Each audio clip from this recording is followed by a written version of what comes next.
Dieu, c'est la bénédiction. Dieu, c'est la profusion, c'est la générosité. Dieu, c'est la richesse à l'intérieur de nous. La pauvreté est étrangère à Dieu. Il n'y a pas de pauvreté dans Dieu. Dieu veut que nous soyons riches. Riches d'amour, riches de sagesse, riches de capacité à faire grandir le monde pour l'accueillir sur la terre. Dans l'idéal, chacun d'entre nous devrait être un porteur de psaumes et chaque Essénien devrait avoir un psaume à lui qu'il devrait porter et chérir, travailler sur lui pour être le porteur de ce psaume, et puis tel autre Essénien un autre psaume, etc. Nous devrions être suffisamment nombreux, des milliers d'Esséniens, pour que au moins chacun des psaumes soit porté par un Essénien. Quelqu'un qui va faire un reproche en disant « Oh, regarde, toi tu es ceci », bien souvent c'est qu'il le porte en lui-même et c'est là que ça fait une résonance. Il se trouve mal à l'aise dans ce qu'il voit dans l'autre parce que quelque part, il le porte en lui. Et donc, nous devons d'ailleurs toujours nous rappeler ce commandement, le 17e commandement de l'archange Gabriel qui nous dit « Tu ne jugeras pas sans avoir la lumière, de peur de vivre en toi aussi la même épreuve afin de la comprendre. Abstiens-toi de tout jugement hâtif. »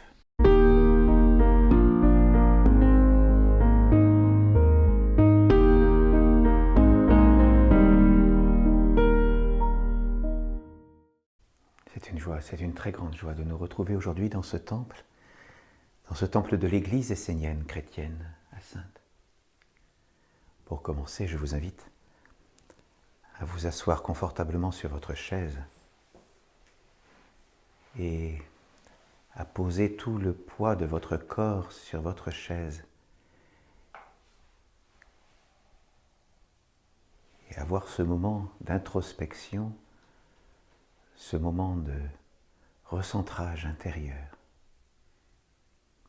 Et en cette période où nous nous approchons de l'archange Gabriel, l'archange de l'eau, l'archange de la purification,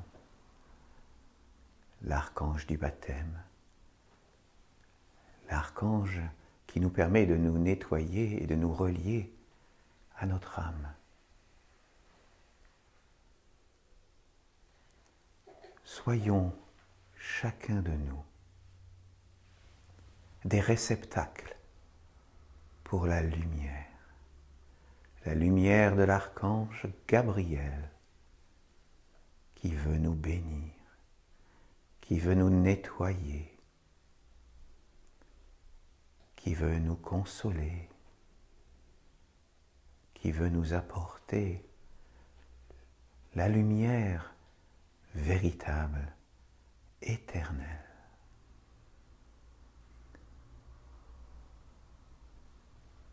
Et par sa lumière, nous pouvons faire grandir la lumière à l'intérieur de nous. Nous pouvons nous relier au plus pur et au plus sacré, à la graine du Christ intérieur, à la graine de l'enfant Jésus à l'intérieur de nous.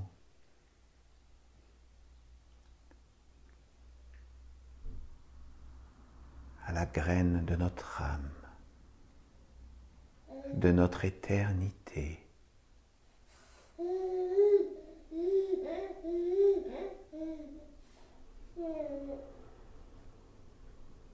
Et cette lumière, nous devons la faire grandir.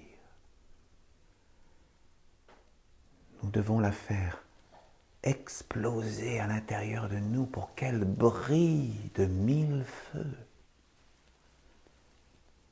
Nous devons être individuellement des phares pour bénir tous les êtres qui nous entourent, pour bénir les minéraux, pour bénir les végétaux, pour bénir tous les animaux et pour bénir les hommes, nos frères et sœurs sur la terre.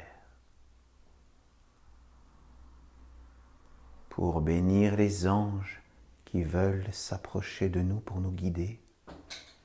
Bénir les archanges des lois divines et bénir les dieux des principes éternels et universels.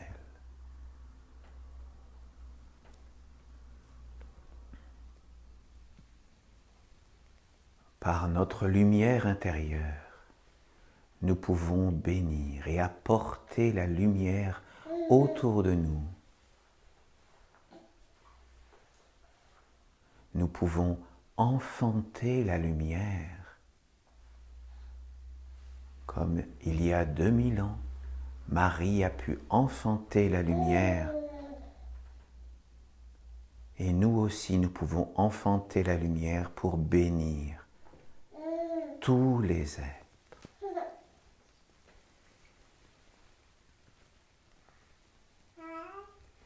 Apporter la paix et la consolation tout autour de nous. Que les eaux subtiles soient nettoyées en nous et à l'intérieur de nous et à l'extérieur de nous.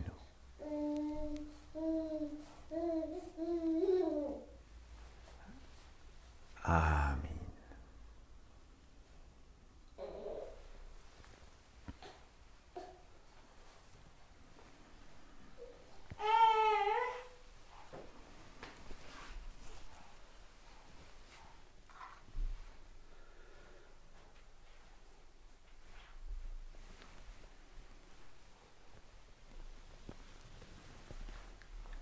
Par mon ange,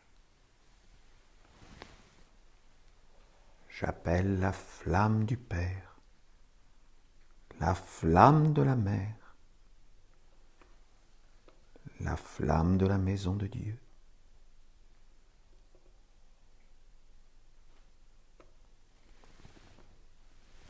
Afin qu'elle brille ici et maintenant dans ce temple. Que la flamme du Père et de la Mère nous guide.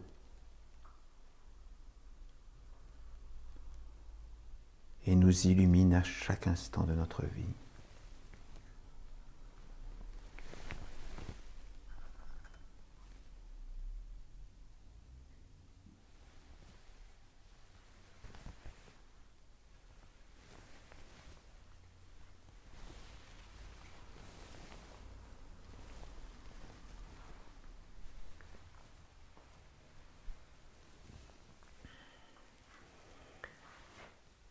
Pour commencer, nous allons nous retrouver dans un premier chant qui s'appelle Marie, fille de Gabriel, qui va justement nous inviter à apporter la lumière autour de nous.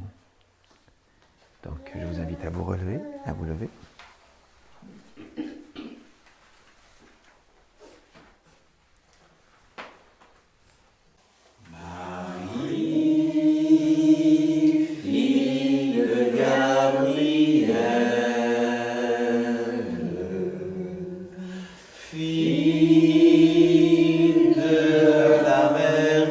Monde.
guide-nous sur le chemin d'enfanter la lumière sur la terre.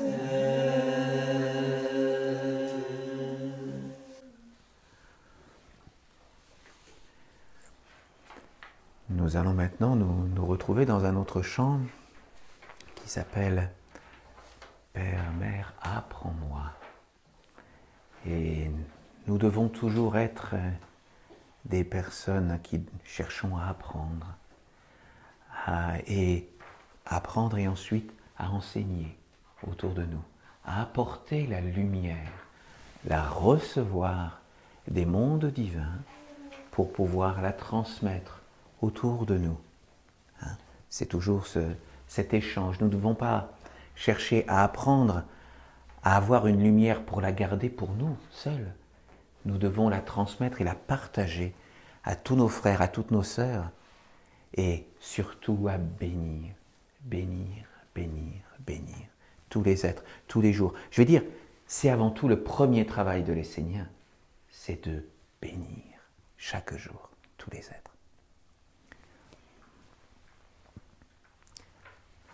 Père, Mère, apprends-moi à regarder.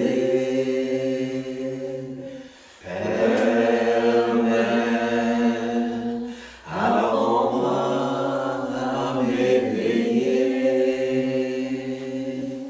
Père, Mère, apprends-moi à regarder.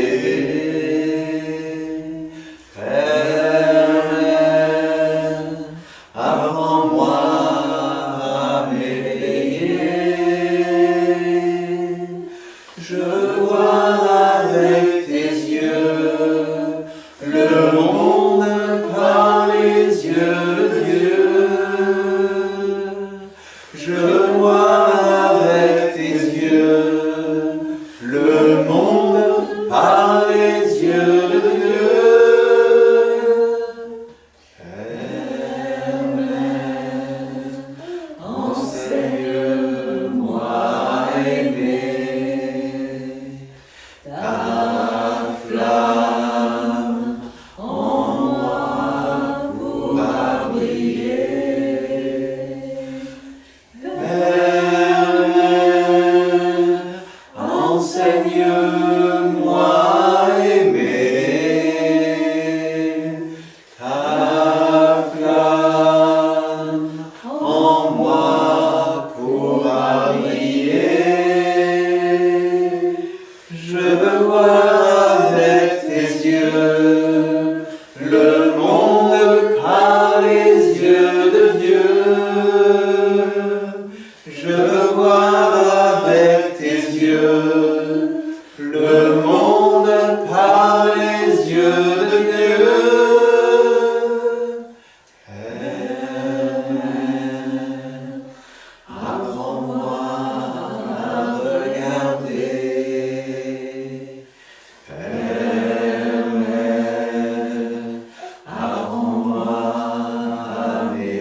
Posons-nous la question, si nous avions les yeux de Dieu, comment verrions-nous le monde?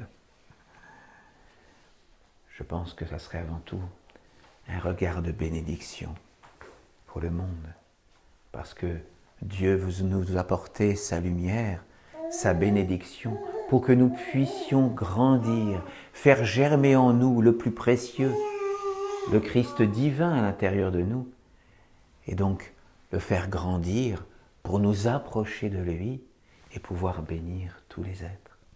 Dieu, c'est la bénédiction. Dieu, c'est la profusion, c'est la générosité. Dieu, c'est la richesse à l'intérieur de nous. La pauvreté est étrangère à Dieu. Il n'y a pas de pauvreté dans Dieu. Dieu veut que nous soyons riches, riches d'amour, riches de sagesse, riches de capacité à faire grandir le monde pour l'accueillir sur la terre. Quand nous regardons la nature est profusion. Un pommier ne va pas donner une pomme, il va donner des milliers de pommes. Lorsque une fleur va transmettre son pollen, ce n'est pas un grain de pollen qu'elle envoie, c'est des millions de grains de pollen qu'elle envoie dans l'air pour féconder le monde. À notre tour, nous devons féconder le monde, le féconder de notre lumière, de la lumière qui nous est apportée par Dieu, par la nation essénienne, par la ronde des archanges. Nous devons faire croître cette sagesse à l'intérieur de nous et nous devons l'apporter tout autour de nous, comme le soleil apporte ses rayons à tous les êtres, sans distinction. La lumière, le soleil ne juge pas. Il ne va pas apporter la lumière à certaines personnes et pas à d'autres. Non, il apporte la profusion. Et donc nous devons être comme des soleils à l'intérieur de nous, en lien avec notre âme, avec le plus pur, avec le plus sacré. Soyons des êtres bénissants. Et donc, je vais vous inviter dans notre troisième chant à nous relier à l'ange de l'amour. Et donc, par ce chant merveilleux, essayons de le faire grandir pour qu'il prenne sa place à l'intérieur de nous et que ce qui pourrait être appelé par des êtres de la discorde, de la disharmonie, non, que cela puisse être éloigné de nous pour accueillir l'amour et pouvoir la transmettre autour de nous. Car par l'amour, nous voulons bénir tous les êtres. On pourrait peut-être avoir la note.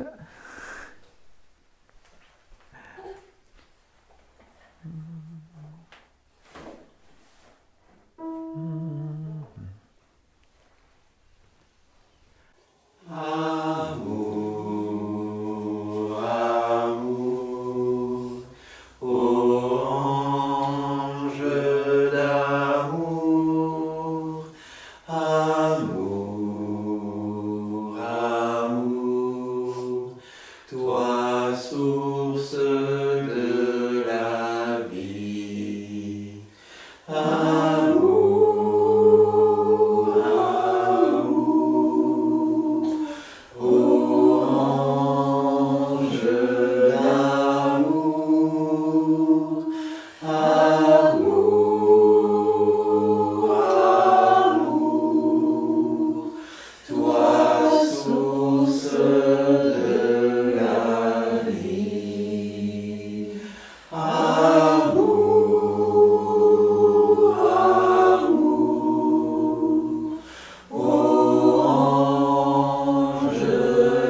amour, amour,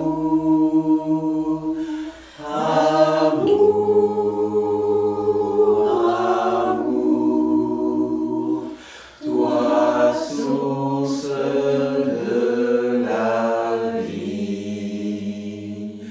Amour, amour, ô ange de la vie. Amour,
Pour commencer cette année, je me suis livré à un petit travail que je vous avoue ne pas avoir trop l'habitude de faire, et c'est bien dommage parce que c'est vrai que ça fait partie intégrante de nos enseignements. J'ai appelé l'oracle de notre nation. J'ai appelé l'oracle pour lui demander de nous guider, de nous apporter un psaume pour nous guider, pour guider l'Église essénienne chrétienne pour l'année 2024. Et donc, d'abord, j'aimerais vous dire que lorsque nous faisons un oracle, eh bien, nous appelons un être parmi nous, c'est-à-dire nous appelons un psaume. Je vous rappelle que les psaumes nous ont été transmis par les archanges pendant 13 ans. Et j'ai regardé, nous avons 1158 psaumes différents. Et je vous avoue, j'ai appris ce matin une chose étonnante, c'est que si l'on compare le nombre de mots qui existent dans la Bible du Nouveau et de l'Ancien Testament avec le nombre de mots qui existent dans la Bible essénienne, eh bien, dans la Bible essénienne, il y a 2 fois plus de mots. C'est-à-dire, en fonction des traductions de la Bible de l'Ancien et du Nouveau Testament, il y a aux environs de 850 000 mots. Eh bien, dans la Bible essénienne, il y a près d'1 700 000 mots. Donc, voilà, quasiment le double. Et donc, c'est effectivement une richesse pour nous. Les archanges ont été d'une générosité absolument immense. Et ils nous ont donné des psaumes, et comme nous demande l'archange Michael, il nous demande d'ailleurs même de porter les psaumes dans notre vie.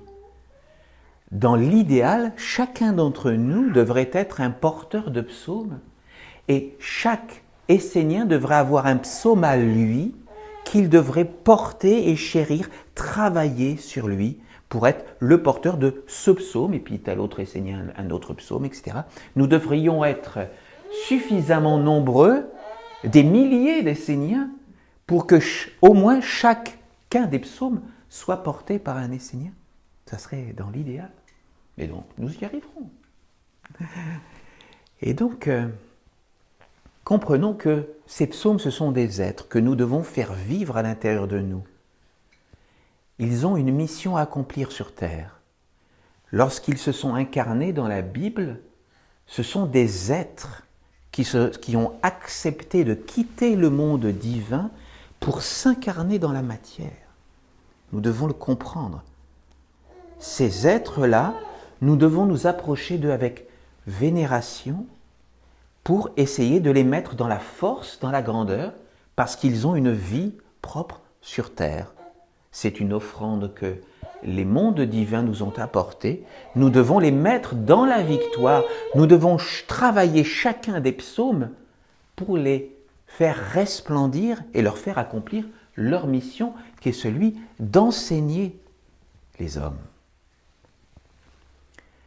Et il faut comprendre que lorsque nous travaillons sur un psaume, en réalité, ils nous ont été donnés à un moment de l'histoire de la nation essénienne.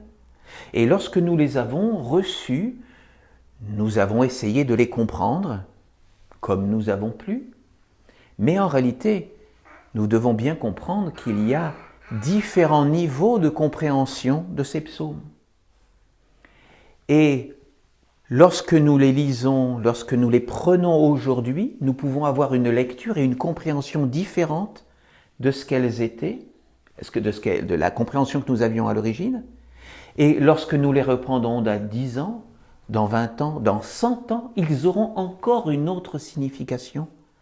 Parce que nous aurons tous collectivement mûri, grandi, et ils auront encore un autre stade de compréhension, parce que Dieu, dans sa générosité, nous a apporté ces êtres qui ont de multiples sens à comprendre. Et donc, aujourd'hui, lorsque il nous éclaire aujourd'hui, il nous éclaire sur une compréhension présente qui a un sens pour nous aujourd'hui, mais qui en aura un autre dans les années qui viennent.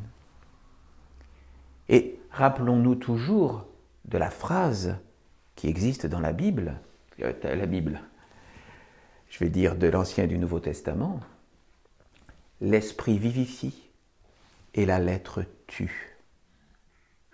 Souvenons-nous toujours de cela, parce que lorsque nous lisons la Bible essénienne, il ne faut pas s'attacher simplement à la lettre, il faut comprendre l'esprit qui est derrière et qui anime ce psaume.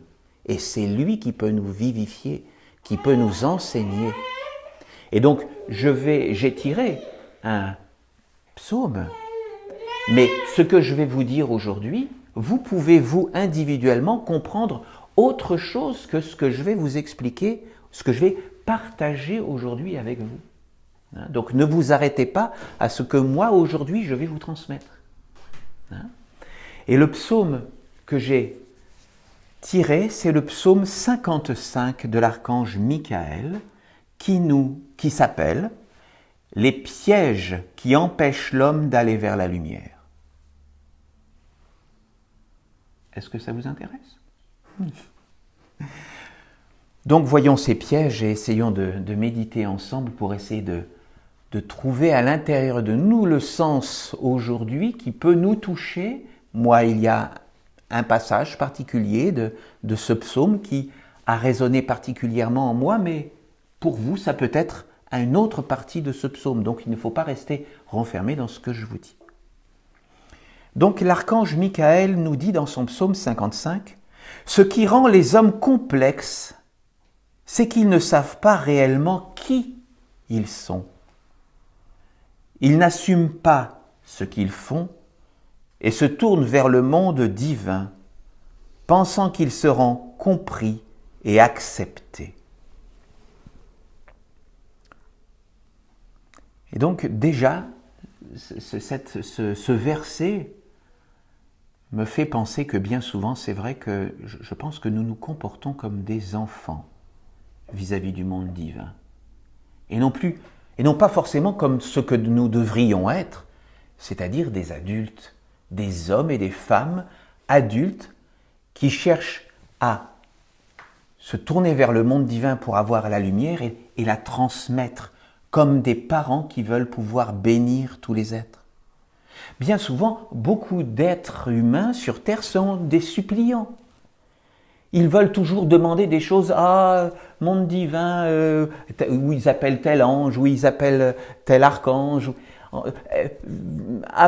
apprends-moi à faire ceci, dégage-moi de cela, résous tel problème dans ma vie, guéris-moi, voilà. Ou quand c'est pas fais gagner mon équipe de football, par exemple, ça arrive aussi. Donc, bien souvent, les hommes ne s'arrêtent que vouloir, supplier, mais ils oublient que leur fonction, leur rôle, le rôle de l'être humain sur la terre n'est pas d'être un suppliant, c'est d'être un bénissant. Bien sûr que nous sommes rien vis-à-vis de la lumière, du monde divin, vis-à-vis de ce que le monde divin peut nous apporter. Nous sommes, pas grand-chose. Mais en réalité, face à la grandeur, à l'immensité, à la majesté du monde divin, à l'émerveillement que nous pouvons avoir vers les mondes supérieurs, eh bien nous devons accueillir cette lumière, mais nous devons tenir notre place qui est de bénir tous les êtres et de construire un monde pour accueillir et faire grandir la lumière sur la terre. L'archange poursuit en disant « C'est une recherche de facilité, mais le monde divin est loin de l'homme. Ce dernier ne voit pas que le monde de la lumière le regarde directement dans les yeux. L'homme considère le monde divin comme un miroir de ce qu'il est lui-même dans le meilleur. Cela le réconforte, certes, mais cela n'est qu'une illusion et une erreur. » Parce que, effectivement, bien souvent, beaucoup d'êtres imaginent, rêvent le monde divin. Et voilà, ils sont dans des illusions. Ils imaginent un paradis. Et en fin de compte, ils ne voient pas que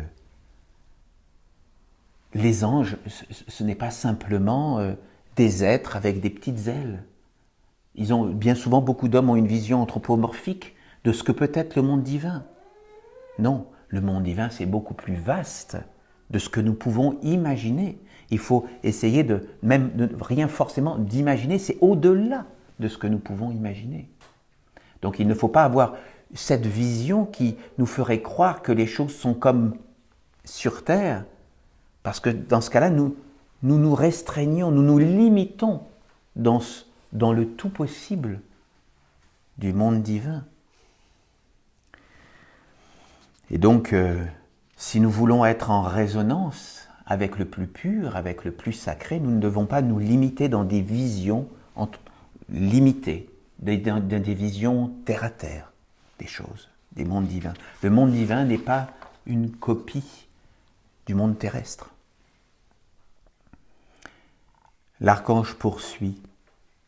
Parfois, l'homme cherche ce réconfort, ce dialogue auprès de l'animal, tout en étant dans les mêmes dispositions. Cela est encore une erreur qui le réconforte dans ses illusions, car l'animal ne peut pas vraiment lui répondre, sa capacité de communication avec l'homme étant limitée. Non, l'animal n'est pas la réponse à la complexité de l'homme, mais il est profondément pacifique et peut ainsi lui apporter un soulagement.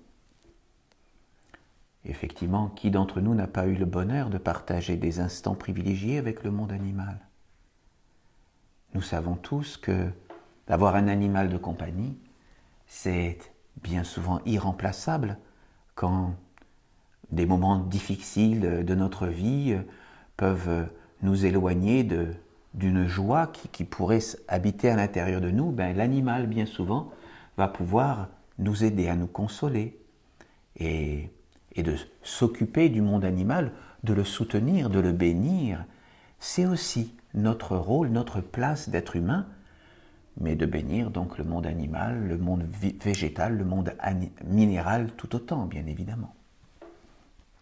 Mais voilà, il ne faut pas que nous ayons là encore cette vision anthropomorphique. L'animal ne vit pas ce que nous vivons, nous. Parce que la place de l'homme, c'est de faire grandir en lui ses organes subtils. Et parmi ces organes, parmi les corps subtils de l'homme, il y a un corps particulier que l'homme a, mais que l'animal n'a pas. L'animal, lui, il a un corps de terre, un corps d'eau, un corps d'air. Mais l'homme, lui, qui est le règne supérieur, il a en plus un corps de feu. Et ce corps de feu permet à l'homme de se relier au sacré, au monde divin. Et notre rôle est bien entendu de faire grandir notre corps de feu et de pouvoir apporter la bénédiction à tous les règnes en dessous de nous. Donc, reconnaissons à l'animal son pouvoir, effectivement, de guérison, d'apaisement lorsque nous traversons des épreuves. Mais voilà, nous ne devons pas le surcharger de nos épreuves, nous devons au contraire le bénir et qu'il soit un compagnon de vie, c'est important pour nous, pour lui également. Hein. Et donc, voilà, c'est... Chaque règne doit être à sa place. L'archange nous dit « L'homme n'aime pas aller vers ses semblables tout simplement parce que celui qui n'assume pas ce qu'il est ne veut pas regarder le monde dans lequel il vit. Tous ont le même langage et en regardant les autres, chacun se voit lui-même et s'aperçoit qu'il est imparfait. Tel est le chemin de l'éveil. » Et oui, nous devons accepter de reconnaître que nous sommes imparfaits. Ben oui, bien sûr que nous sommes imparfaits. Bien sûr que nous avons nos propres difficultés, des contre-vertus avec lesquelles nous vivons. Et nous devons accepter de les reconnaître. Et c'est fondamental pour pouvoir faire le nettoyage nécessaire que nous avons individuellement à faire.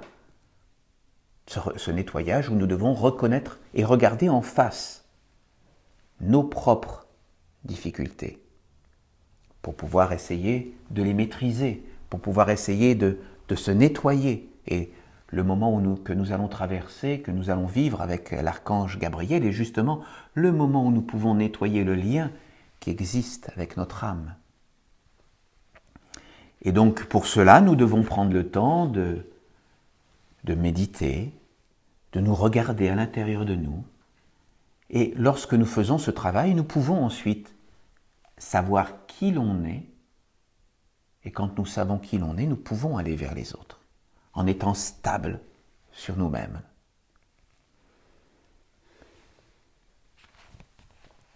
L'archange nous dit ensuite, « Celui qui voit l'imperfection en l'autre, la voit également en lui. » Et ce verset m'a particulièrement fait réfléchir, parce que lorsque on voit l'imperfection dans l'autre, nous la voyons dans nous, mais je pense que c'est parce que aussi nous avons cette imperfection que nous pouvons la reconnaître en l'autre. Et là, je crois qu'il faut faire attention justement à avoir une compréhension la plus complète. Hein? C'est-à-dire que quelqu'un qui va faire un reproche en disant « Oh, regarde, toi tu es ceci », bien souvent c'est qu'il le porte en lui-même et c'est là que ça fait une résonance. Il se trouve mal à l'aise dans ce qu'il voit dans l'autre parce que quelque part, il le porte en lui. Et donc, nous devons d'ailleurs toujours nous rappeler ce commandement, hein, le 17e commandement de l'archange Gabriel qui nous dit « Tu ne jugeras pas sans avoir la lumière, de peur de vivre en toi aussi la même épreuve afin de la comprendre. Abstiens-toi de tout jugement hâtif. » Et je vous invite pour cela à aller voir en vidéo l'office que nous avions fait au début du mois de décembre dernier. Le premier office du mois de décembre était justement sur ce 17e commandement de l'archange Gabriel. Donc, voilà, nous devons toujours être dans l'humilité et ne pas juger autrui, de ne pas chercher à voir l'imperfection dans l'autre.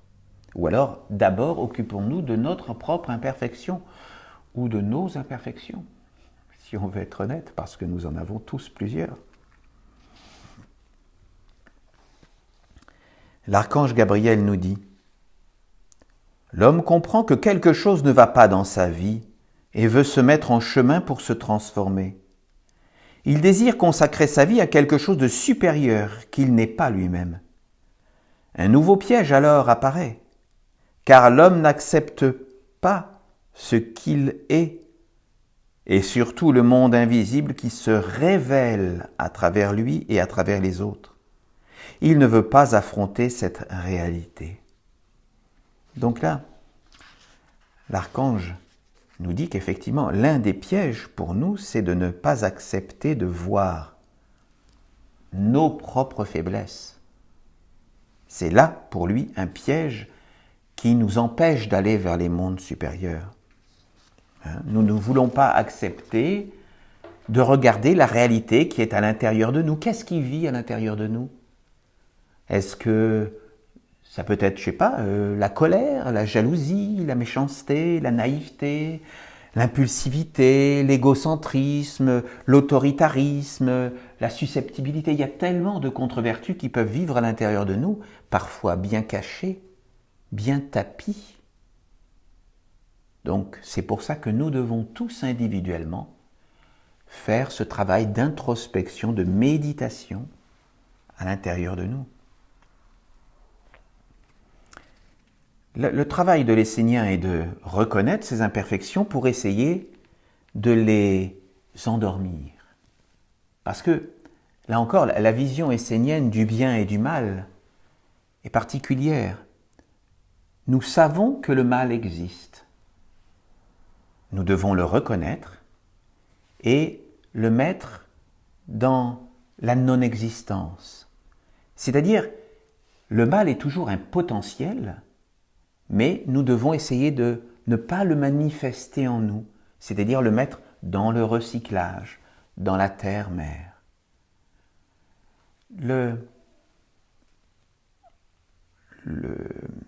Le fumier, voilà, c'est le terme que je cherchais. Le fumier qui est dans la terre, qui va faire grandir la rose, eh bien, on peut symboliquement dire que ce fumier, c'est cet état de décomposition. Eh bien, il est à sa place lorsqu'il est dans la terre. Parce qu'à ce moment-là, voilà, il va permettre, par l'alchimie qu'il va y avoir dans la plante, de faire pousser la plante. Et la plante, elle, la rose, va faire apparaître sa beauté et son parfum subtil et délicat, qui va au contraire générer en nous l'envie de nous rapprocher de ce qui est le plus pur à l'intérieur de nous, de ce qui est le plus subtil. Nous ne devons pas, nous, respirer le purin, nous devons respirer la rose. La rose qui, elle, je vais dire, est le côté lumineux, la beauté. Nous devons faire vivre et mettre chaque chose à sa place. Le purin a le droit d'exister, le fumier a le droit d'exister dans la terre, mais nous devons chercher à vivre avec les roses. Donc, voilà, c'est les vertus, nous devons les accueillir dans notre vie, vivre avec les vertus, savoir qu'il existe des contre-vertus et les mettre dans le recyclage et ne pas les appeler dans notre vie. Si nous appelons les contre-vertus dans notre vie, eh bien effectivement, elles seront là et elles vont faire apparaître le désordre. L'homme n'accepte pas le fait d'être un homme à cause de la réalité du monde invisible qui vit autour de lui. Il vit sans réfléchir, s'associe avec des hommes, des mondes, sans réellement prendre conscience de toutes ces associations et de tout ce qu'il engendre et fait vivre dans ces mondes invisibles autour de lui et en lui. L'homme se rassure, éteint la conscience et la sensibilité de son âme. Il se persuade que dans la vie, tous les phénomènes sont naturels et que tous ces mondes n'y sont pour rien, n'existent pas vraiment. Il se dit que Dieu est amour, que l'animal est gentillesse, que la terre le porte et qu'un monde prendra soin de lui. Il se rassure et s'endort lui-même. Il refuse de s'éveiller et de percevoir la réalité des mondes invisibles autour de lui. Et oui, donc, nous devons toujours essayer d'apporter le discernement dans notre vie, la clarté dans nos pensées, pour pouvoir comprendre quels sont les mondes qui vivent avec nous dans le subtil. Chercher à appeler les vertus des anges et ramener les contre-vertus qui, elles, veulent vivre à l'intérieur de nous et essayer, dans la mesure du possible, de ne pas les appeler, de les mettre, donc, dans le recyclage. Et quand nous avons des pensées qui vagabondent, on est tous comme ça, bien entendu. Hein. Bien souvent, on se laisse happer par tout un tas de choses qui viennent nous visiter de façon inconsciente. Eh bien, voilà, nous devons essayer, dans la mesure du possible, hein, il ne s'agit pas de nous juger ou d'avoir ensuite une culpabilité, non, c'est jamais ce genre de pensée. Nous devons essayer d'être le plus serein à l'intérieur de nous, mais voilà, comprendre qu'à certains moments, nous nous faisons visiter par certains esprits, par certaines forces qui veulent chercher à habiter en nous pour dire non, toi, je te raccompagne. Et essayer d'appeler la vertu opposée à la contre-vertu pour la faire vivre et la faire grandir à l'intérieur de nous. L'archange nous dit « L'homme doit assumer ce qu'il est et être responsable de tout ce qu'il engendre et fait. Il est facile pour un homme de communiquer avec des mondes supérieurs ou de voyager dans les mondes inférieurs. Beaucoup d'hommes le font. Mais s'éveiller pour amener la royauté, la dignité et faire triompher le côté magique et créateur de l'homme, cela est vraiment différent et unique. » Oui, communier avec des mondes invisibles, les mondes intermédiaires, les mondes de la spiritualité, beaucoup d'hommes y arrivent. mais se laissent bien souvent illusionner par des esprits dans les mondes invisibles qui veulent les manipuler. Aller dans les mondes inférieurs, tout le monde le fait facilement, hein, et nous sommes tellement invités par le monde moderne de l'homme à nous vautrer dans les mondes inférieurs. Ça, c'est facile, hein. Mais voilà, nous devons essayer d'être attentifs à ce que nous voulons éveiller et vivre pour essayer toujours d'être dans la dignité et de nous relier avec les mondes divins. L'archange nous dit « Celui qui n'est pas véritablement un homme, c'est-à-dire qui n'assume pas le règne dans lequel il vit et ne porte pas la couronne de la tradition des maîtres, cherchant à devenir lui-même un roi de lumière sur la terre, au sein du peuple élu de la lumière, n'est pas digne d'être approché par le monde divin et encore moins par le Père. » Je vous relis ce verset qui me semble aussi très important. « Celui qui n'est pas véritablement un homme, c'est-à-dire qui n'assume pas le règne dans lequel il vit et ne porte pas la couronne de la tradition des maîtres, cherchant à devenir lui-même un roi de lumière sur la terre, au sein du peuple élu de la lumière, n'est pas digne d'être approché par le monde divin et encore moins par le Père. » Et donc là, l'archange nous révèle ce qu'est un homme, ce que nous devons être tous. C'est-à-dire, d'abord être conscient des mondes visibles et invisibles qui veulent nous visiter, c'est-à-dire être stable dans la matière et être conscient des mondes divins qui veulent être en lien avec nous. Nous sommes à l'interface entre les mondes visibles et les mondes invisibles. Et nous devons être conscients de notre rôle pour pouvoir ensuite bénir tous les êtres. Lorsque l'archange nous dit que l'homme doit porter la couronne de la tradition des maîtres, cela veut dire que d'abord, nous devons reconnaître la tradition actuelle qui est celle de la ronde des archanges. Nous devons être en lien avec la ronde des archanges. Nous devons la faire grandir dans notre vie et nous devons l'apporter autour de nous. Nous devons participer à cette ronde des archanges. Et ensuite, lorsque l'archange nous dit que nous devons être nous-mêmes un roi de lumière sur la terre, ça veut dire que nous devons individuellement, dans l'idéal, nous former dans les formations que nous avons au niveau de nos corps, au niveau de nos sens, et gravir les marches pour ceux qui le peuvent, de l'initiation pour apporter la lumière autour de nous. C'est la place de l'homme. Et chacun, individuellement, doit pouvoir essayer de s'approcher de ce travail intérieur. L'archange nous dit « La mère est tolérante et patiente envers tous les hommes, mais sache que si tu te présentes devant le monde divin ou même devant les mondes inférieurs, tu dois être dans la véritable dignité de ce que tu es. Porter ton nom avec honneur, mais aussi être le roi de ton royaume, maîtrisant le côté créateur dans les mondes subtils, invisibles, magiques. » Donc il nous rappelle toujours être dans la dignité. Plusieurs fois il emploie ce terme, l'archange, être dans la dignité de ce que l'on est.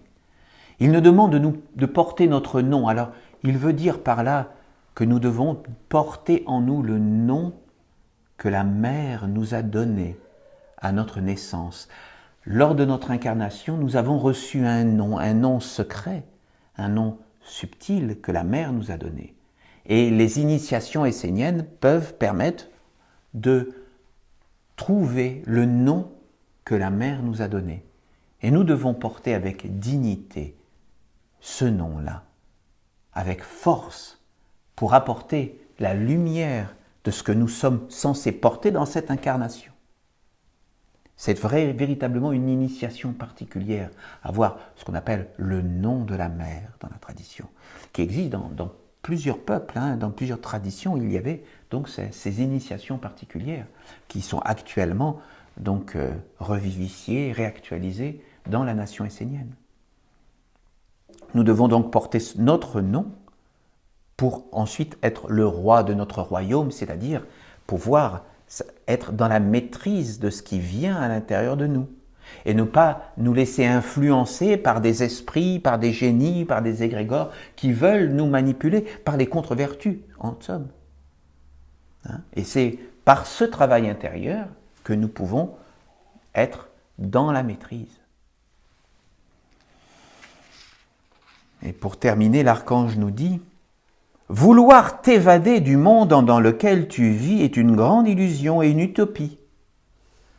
C'est ton monde, c'est toi, et tu n'as pas d'autre avenir. C'est ta chance, ta matière première, les éléments avec lesquels tu dois œuvrer pour montrer qui tu es véritablement. Seul celui qui est incarné dans sa fonction et qui connaît ses mains, ses pieds, ses yeux, ses os, son sang, toute la structure de son être, peut devenir un homme agissant dans tous les mondes, en harmonie avec le monde divin. Voilà. Donc, bien souvent, certains d'entre nous sommes dans le désespoir de dire, mais dans quel monde je suis? C'est tellement à l'opposé du monde dans lequel j'aimerais vivre. J'ai des aspirations, et nous avons tous des aspirations à vivre dans un monde meilleur, dans un monde de paix, dans un monde d'harmonie, dans un monde d'amour. Et qu'est-ce que nous voyons dans le monde?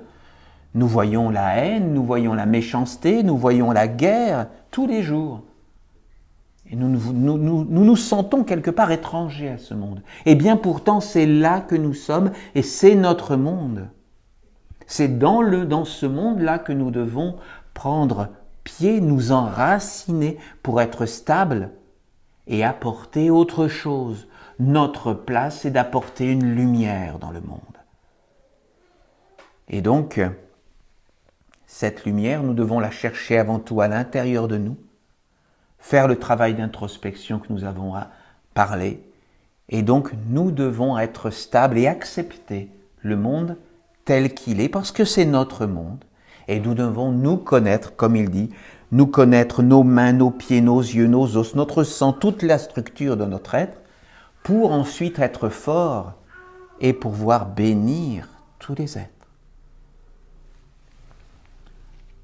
Voilà le message de l'archange Michael pour nous.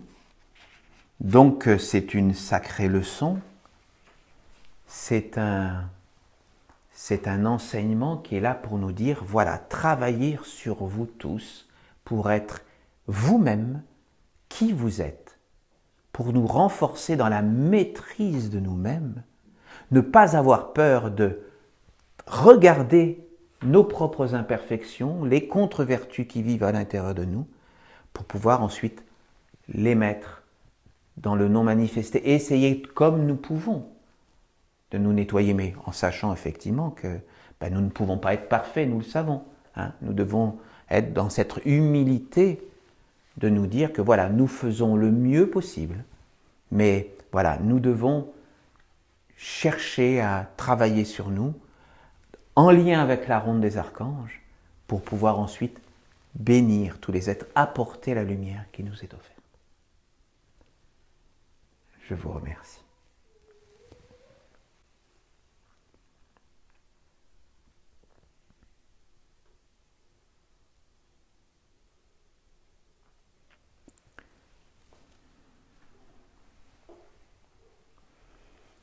Maintenant, je vais vous proposer, si vous le voulez bien, de recevoir la bénédiction de l'ange de la paix.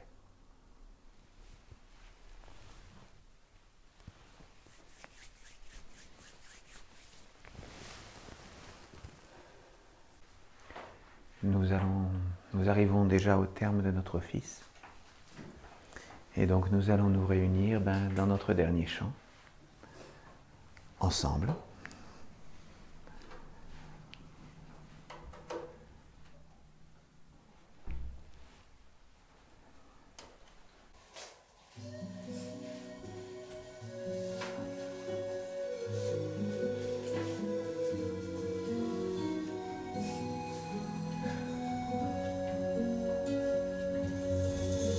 Ensemble,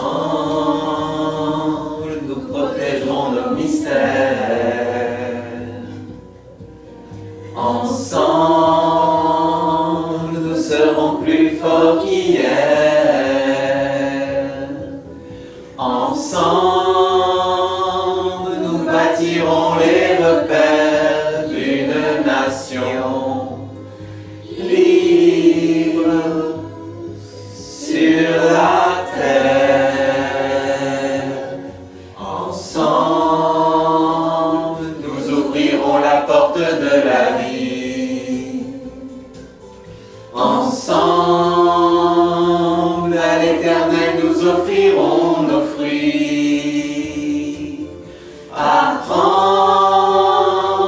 avec pour fortifier notre alliance. Comprendre le sens profond d'une suprême conscience. Porte du mystère, porte de la lumière qui guérira la terre. Répondons à l'appel d'une seule voix fraternelle afin qu'il nous révèle un monde éternel.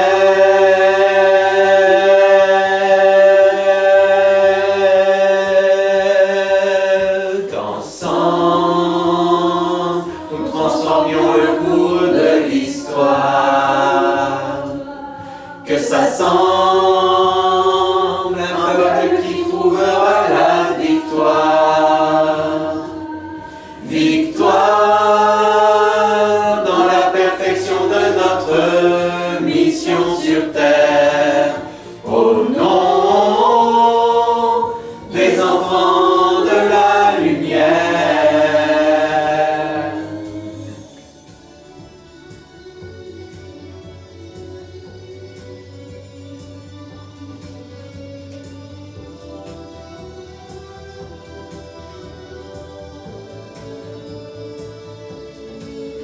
Ouvrir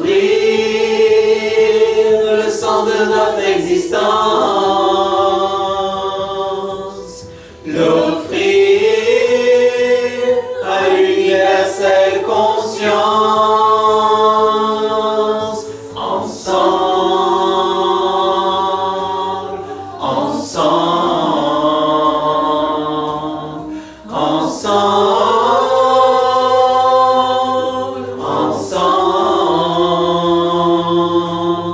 ensemble, nous bâtirons les repères d'une nation libre et fière sur la terre, sur la terre,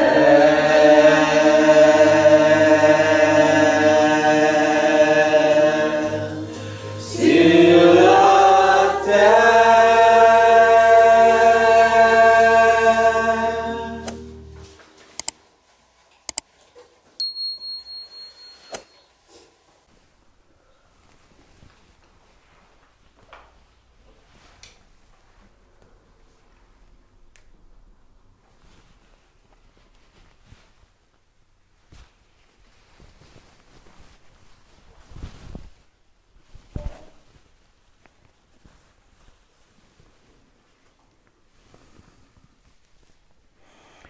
Nous allons raccompagner la flamme de notre temple, la flamme du Père, la flamme de la Mère, la flamme de la maison de Dieu. Nous la raccompagnons des mondes visibles vers les mondes invisibles, vers les mondes divins. Et nous la prions de vouloir continuer à briller en nous, dans l'invisible sacré de notre cœur, à chaque instant de notre vie. Amen.